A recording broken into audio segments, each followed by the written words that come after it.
We're here at the Nigeria-South Africa Chamber of Commerce breakfast meeting for the month of March, where we have presentation by Mr. Steve Cohen, Managing Director, Surge Pastel International Limited, presenting the dynamics of Surge and how it's helped in ERP, CRM, and even accounting and payment payroll systems, how it's changing the dynamics through its software, the future of businesses through mobile technology, and also the importance of cloud computing and how effective it can be in driving businesses to the next level.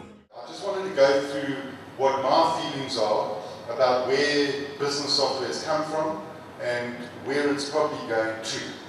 And hopefully I'll make some sense to all of you. This was a frightening statistic from Forbes magazine, that 8 out of 10 entrepreneurs who start a business fail within 18 months. And what they often find is that it's really the business basics that people don't get right which cause them to fail. I've often taken it for granted that, because I'm a chartered accountant myself, so I often thought, well, the most difficult thing in business, and by the way I still believe this today, is doing sales. For me, that's always the biggest issue. You're looking for customers, you're looking for new deals, and if you can't get that, well then nothing even begins. But it is quite tragic that you do get some good entrepreneurial operators who then get let down by the mess that they leave behind in their business, the admin, the stuff that I would say is just like taken for granted. And then they end up failing. And I think that that is a real tragedy. Because the real special people today are the people who create energy and stuff like that. They need to make sure that they've got the basics in place to make the business sustainable. And it's so easy to do if you look at the tools that I'm going to be discussing today and what the new environment offers businesses.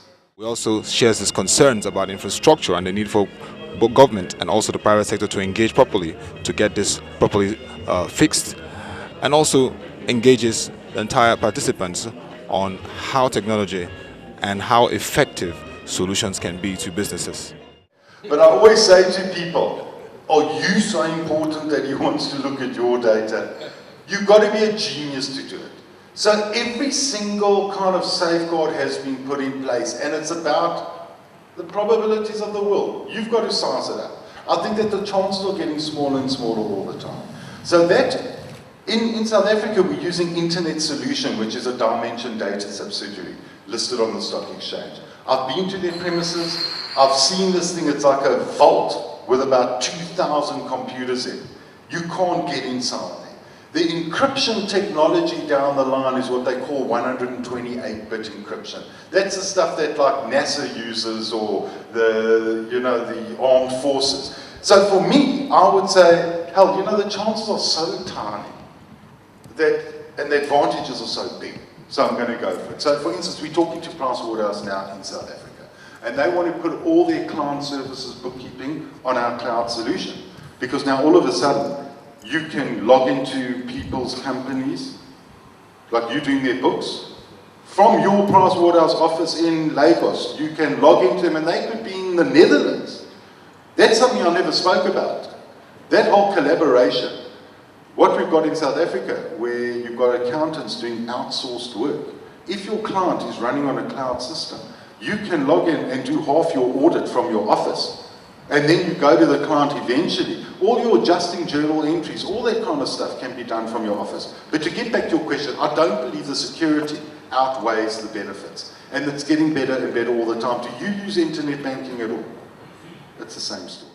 Indeed, with the dynamics and the changes in technology today in businesses, it is important that the solutions, but internet availability complements, because no matter how we're seeing the growth of internet users in Nigeria to 40 million, the infrastructure and the provisions and policy to back it up is very effective and key for driving technology and businesses. We're great to have you at the Nigeria-South Africa Chamber of Commerce breakfast meeting. You shared about the Surge software, provisions and businesses today.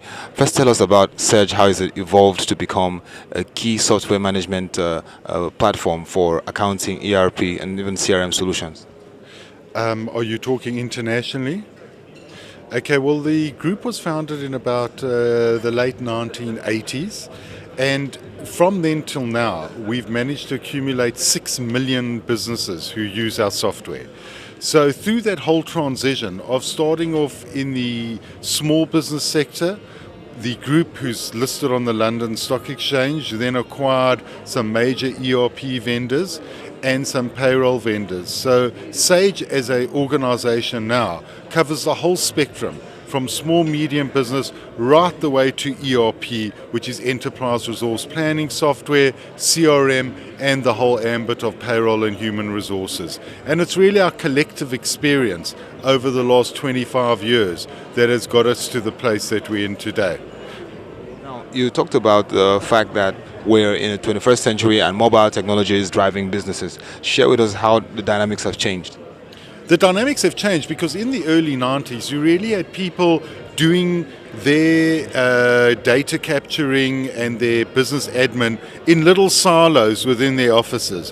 What the internet's now done is really taken all that data and spread it out into the cloud and have made it available throughout the world. So now with mobile devices, you're not even trapped by the fact that people are working in their little silos, but you don't have to carry a computer around with you to get to that data. You can just get it from your mobile device, which everybody's carrying because it's a way that you communicate with your friends as well. So you've got the perfect tool now that allows you to socially keep in contact with all your friends and family and do your business at the same time.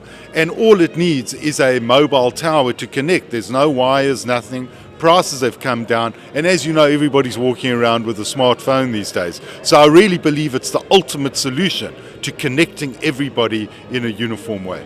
And then tell us about the cloud computing. How effective is it, and how is it going to take businesses to the next level? I believe that cloud software will take businesses to the next level because what we spoke about mobility now, to get to that data on all your mobile devices, your data by definition has to be in the cloud. So all the programs that are written today, whether it's Google, Facebook, it's all cloud software. Having all your data in one place on a server somewhere, the programs there as well, and all you need are these different devices to connect. So if you want to really expose the potential of the internet and what mobility can do, your data's got to be in the cloud. And I believe that the world now is kind of in its infancy of where cloud computing is going to get to. But yet, look, it's already affected all our lives. You're going to probably put this broadcast on YouTube, I'm sure, at some point in time. It's the same story. Now, the cloud, you wouldn't be able to give me that video on YouTube if you didn't put it in the cloud. So really, it's just going to happen automatically. Now, finally, infrastructure is key for Africa in terms of ICT. Where do you see Africa getting it right? What should be done by government and private sector to affect that? Okay, well, look, that is my biggest worry, is infrastructure. Because without great telecommunications, the cloud can't work. But capitalism is going to make sure that it drives that in the private sector, where people see an opportunity to make money and they're going to start business sorting that thing out. But I believe that in Africa in particular, the cloud can do so much for education as well that I do believe the government needs to be a driving force behind the whole cloud infrastructure rollout. Already in my presentation this morning, we spoke about 40 million Nigerians being connected to the internet. So you can already see it happening. But I would love to see government play a bigger role because it's going to do so much for the education of our young people in this continent.